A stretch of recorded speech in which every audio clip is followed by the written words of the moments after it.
Қайырлы күн, мен сүйікті сүйкімді көрермендерім. Сіздермен бірге мен Малика. Менің арнама қош келдіңіздер. Достар, мен негізі Вупипай, медовый деген торттардан жалығып кетіп, бір ерекше торт жегім келді. Сосын осы торт жасап көрдім. Маған өте қатты ұнады. Егер де сіздерге қызық болса, видеоны соңына дейін қараңыздар. Маған тіркеліп кетуді ұмытпаңыздар.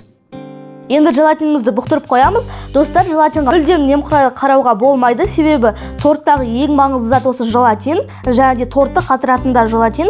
Сіздер тез еритін желатиндарды да қолдансаңыздар болады. Менікі осындай крупный сорт. Енді оның үстіне су құйып, ісінгенін күтеміз. Ең бірінші қаймағымыздың үстіне ірімшігімізді,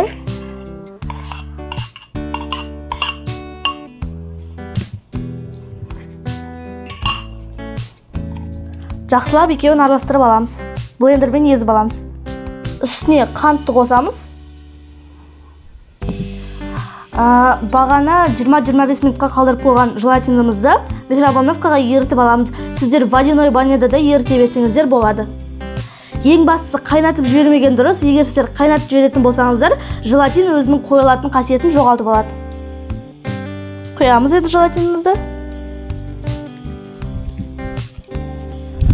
Тағы да блендермен жақсылап араластырып аламыз.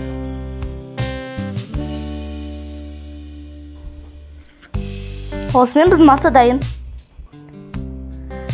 Енді біз тортымызды мынандай мискада жинайтын боламыз. Мен оның түбіне мынандай пищевой пленка төсеп алдым. Енді түбіне жемістерді салатын боламыз.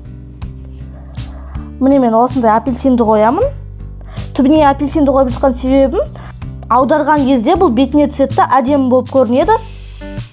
Бананды осылай дөңгелектеп турап алдым. Бұларды да әдемілеп орналастырамыз.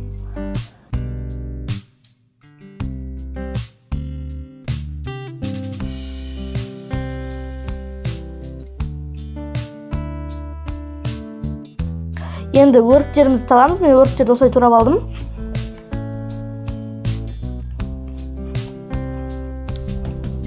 Сосын шабдалылар.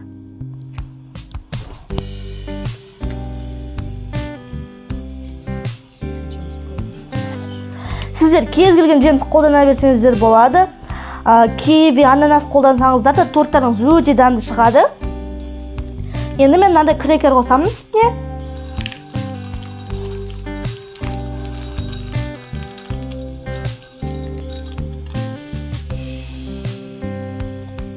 Енді үстіне дайындаған массамызды құямыз.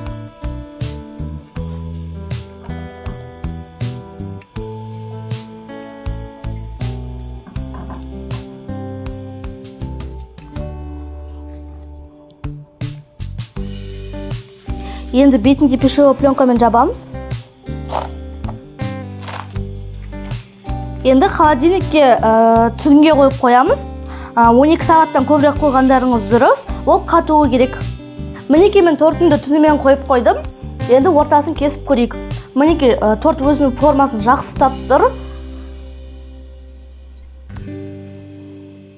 Өте жұмсақ кесіледі. Сіздер кез келген жеміспен себерсеңіздер болады. Жеңіл жаздық торт өте оңай жасалады. Ортасын қараңыздаршы. Не еткен керемет. Мінеке ортасын қараңыздар. Жаздық. Егер де сіздер Вупипай, красный барқыттан шашап кетсеңіздер, осы тортты міндетті түрде жасап көріңіздер. Сіздердің жүректеріңізден орын алады деген үміттемін. Видеоны соңына дейін қарағандарыңызға рахмет. Менің арнама тіркеліп, лайк басып, қоңыраушаны басып, комментарий қалдырып кетіңіздер. Ендеше астамды болсын. Сау болыңыздар.